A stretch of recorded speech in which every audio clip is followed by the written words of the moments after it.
so many guys tell stories about your work ethic. Yeah. What was really your work ethic like, and for how long did you stay disciplined? Well, I mean, every day. I mean, since 20 years, it was an everyday process, and trying to figure out strengths and weaknesses. For example, jumping ability. Man, my vertical was a 40, it wasn't a 46 or a 45. My hands are big, but they're not massive. Right? So you got to figure out ways to strengthen them so your hands are strong enough to be able to palm a ball and do the things that you need to do. Quickness, I was quick, but not insanely quick. I was fast, but not ridiculously fast. Right? So I had to rely on skill a lot more. I had to rely on angles a lot more. I had to study the game a lot more. And but I enjoyed it though. So like from the time I can remember when I started watching the game, I studied the game, and it just never changed. It's a good separation for me, emotionally, to be able to put myself in a place where at practice or when I'm training or during games, I switch my mind to something else. I switch my mode into something else, right? For me, it's the equivalent of Maximus, Decimus, Meridius, and Gladiator picking up the dirt, smelling the dirt. It's go time, right? So that was my mental switch. It was like an actor getting ready for a film. You got to put yourself in that cage. When you're in that cage, you are that character. And then when you leave there, it's something completely different. But when I'm in that cage, bro, don't touch me, don't talk to me. How did you get mentally and emotionally so strong where it doesn't bother you? Well, you got to look at the reality of the situation. Like for me, it's not, you kind of got to get over yourself. It's not about you, man. Like, okay, you feel embarrassed. You're not that important. Get over yourself. That's where you go. Get over yourself, right? Like you're worried about how people may perceive you, and like you're walking around and it's embarrassing because you shot 5 air balls. Get over yourself, right? And then after that, it's okay, well, why did those air balls happen? Got it. High school, year before, we played 35 games, max, right? Week in between, spaced out, plenty of time to rest. In the NBA, it's back to back to back to back to back to back to back. I didn't have the legs. So you look at the shot, every shot was online. Every shot was online, but every shot was short. Right? I got to get stronger. I got to train differently. The weight training program that I'm doing, I got to tailor it for an 82-game season so that when the playoffs come around, my legs are stronger and that ball gets there. So I look at it with rationale and say, okay, well, the reason why I shot air balls is because my legs aren't there. I go, well, next year they'll be there. That was it.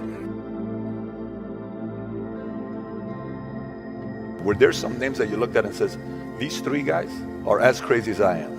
At the time, I deal with what I've referred to as Goat Mountain.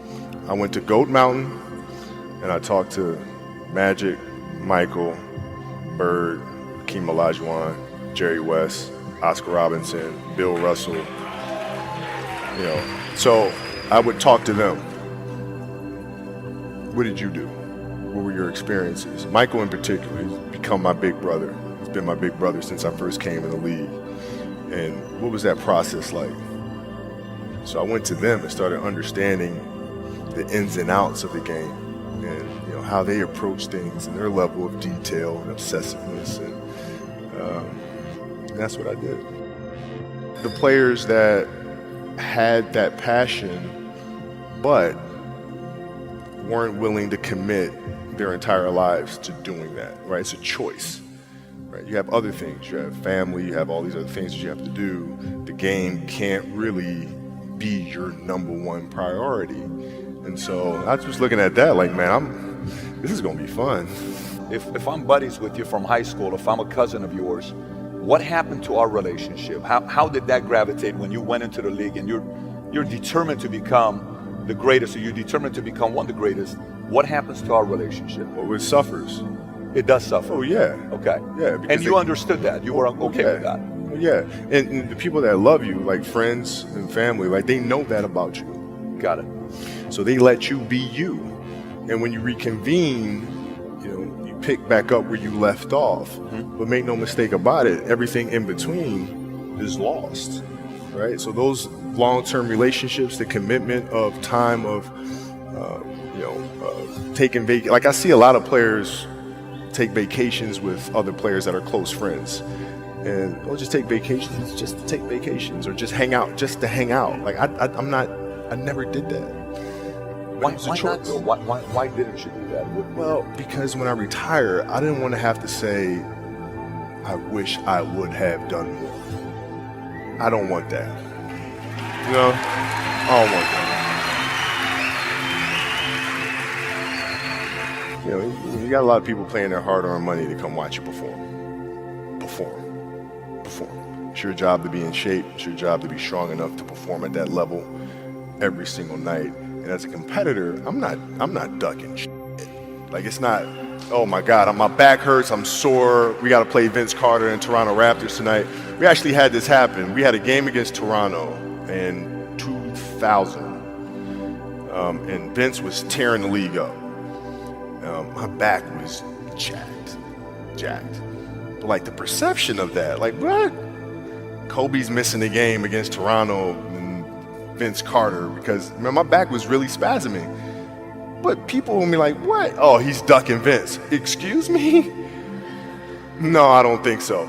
So I would be in the layup line like, okay, there's a lot of days where, you know, you can rest and recover. Today ain't one of them. Your back can bother you any other day. That ain't bothering me today. Wow. He gonna have to see me today. Yeah. Oh man. Yeah. If you're looking at a big investments you got to make, what is the decision-making process there? Do you call? Is there first you do your own research? You take this much time. You call an advisor. Is there a system you follow? It's pretty simple for me. It's do you understand the business? Is it a business that you can help in some form or fashion? What are the barriers of entry to that business? And then the entrepreneurs themselves, the company itself. Right? Do they have a culture that you believe is sustainable? Are these leaders people that you believe in? Are they people that are obsessives? And in turn, have they created a culture of obsessiveness? So I tend to look at those 4 factors, and that's it. That's big right there. Same determination. What's your current work schedule look like today? It's different because I personally am not writing every word of the novels. I am not animating the films. What I have to do now is make sure that the people that we bring in, these obsessives that we bring in, are challenging themselves to do the best job that they think they can do. That's what I'm there for, is for them to constantly look in the mirror and self-assess and challenge themselves. If we have a project and you're saying, okay, I can do that, that's not the project we want. The projects that say, I don't know if I can animate that. I don't know how to write that story. I don't know how to do that. Those are the things we want, because through that curiosity, you'll reach a level that you didn't think was possible. And so running the studio, that's what I'm doing. You're playing against the Golden State Warriors. Score is 107-109. You guys are close to getting into the playoffs. You know exactly what happens in the game. You go up, you're about to take your shot, and then all of a sudden, boom, Achilles happens, right? He went and hit the free throws, and then you walked off the stage. Yeah. You got the surgery done. I went in the trainer's room, my kids are in there, and, you know, they're looking at you and stuff, and I'm looking at them, and I'm like, you know, it's all right, Dad's gonna be all right. Mm-hmm. It'll be fine. It'll be all right. It'll be all right. It'll be all right. As a parent, you gotta set the example. You gotta set the example. This is another obstacle. This obstacle cannot define me. It's not gonna cripple me. It's not gonna be responsible for me stepping away for the game that I love. I'm gonna